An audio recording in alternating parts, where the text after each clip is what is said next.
नमस्कार. नमस्कार. माझं नाव सत्यनारायण मंत्री. मी आयुर्वेदिकचं काम करतोय, दवा देऊन दुवा घेतोय. आता आमच्या गावचे दर्जी बोरगावचे शेरखान भाई आहेत, त्यांचं नाव विचारू. त्यांना काय त्रास होता जरा जोरात बोला. तुमचं नाव सांगा. कंबरत त्रास होता शेरखान पठाणच्या. हां, ते औषधानं आपल्याला फरक पडला. आता मला सांगा, तुमचं वय किती आहे आता? माझं वय 60 वय. आणि तुमचं काय झालं, शरीर झाले जाड, बरोबर आहे. फॅट चरबी वाढल्या, शरीर जाड झाल्यामुळं गुडघा आणि कंबर काय त्रास होता तुम्हाला पहिलं? कंबर आणि गुडघा. किती वर्षानं?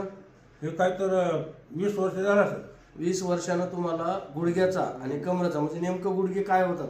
गुडघे असे चालताना आपला पण मुंग्या येऊन चला येत नाही. म्हणजे पायाला मुंग्या येतात, मुंग्या येतात आणि गुडघ्याचा त्रास होतो, गुडघ्याचा त्रास आणि कमरेचा. कंबर. आता हे 20 वर्षाचा आजार होता, दवाखाने केले का? भरपूर दवाखाने केले. म्हणजे दवाखाने करून थकला दवाखाने शेवटावर करून आलो. बरं मंत्री साहेब तुमच्या गावचे दर्जी बोरगावचे शेणी पण आहेत, मी पण दर्जी बोरगावचा आहे. त्यांनी माझ्यावर विश्वास ठेवला आणि भरपूर लोक सांगायला लागले की त्या मंत्री साहेबाचा गुन्हे आहे, आणि हे तर आपलं गावचं आहे. मग माझं औषध घेतल्यापासून आता काय काय फरक पडला? 12ने फरक पडला आपल्याला त्या औषधात. 12ने म्हणजे रुपयातून 12ने म्हणजे 75% फरक म्हणजे पडला. मी कंबरेची वाकत होतो, सरळ झालो. म्हणजे वाकणं होतं ते सरळ झालं, चालताना वाकत होता. आणि चालताना जास्त चालणं होत नव्हतं, तर आता थोडं स्पीड मध्ये चालले. म्हणजे पहिलं जास्त चालणं होत नाही, लय दमानं चलत होतं. आता स्पीडनं पहिलं जसं चालतं तसं चालावं लागलं, बरोबर. म्हणजे तरुणपणी जसं होतं तसं. बरं, आता हे गुडघ्याचा त्रास आणि कमरेचा त्रास कमी झाला म्हणून तुम्ही मला डबल भेटायला आला, औषध घ्यायला आला.